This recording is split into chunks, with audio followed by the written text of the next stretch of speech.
Hello viewers, welcome to the second last section of this course, User Interface for the Tower Defense game. In this section, we will learn how to implement the UI for our Tower Defense game by creating a lives counter, implement a money system. We will also take a look at Tower Seller and upgrading the tower. Now we move on to the first video of this section, Tower Defense games and getting ready. In this video, we will import packages and decide where and how graphics will appear on the game screen. We will use the graphics from the same package as we did in the previous section to build our UI too.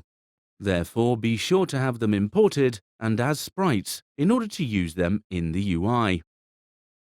A very important step in game development is to design the UI. This doesn't mean to just create the graphics, but to decide where and how it will appear on the game screen. For instance, have a look at this figure. As you can see, the design could be great for some games, but it doesn't fit in our game. Because of the map, we should definitely avoid placing some of the components along the path that our enemies will follow. You can note this is much better design than the previous one. We will actually implement this one, but feel free to design your UI according to your own game. As you can see, the UI components do not overlap with the path.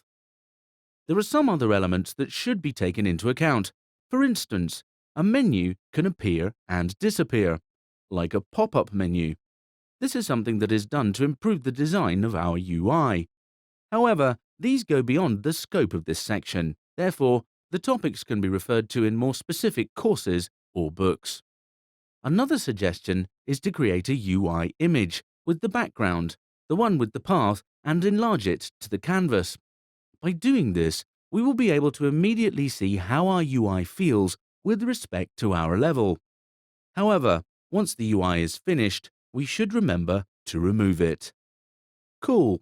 In this video, you learned about designing of user interface.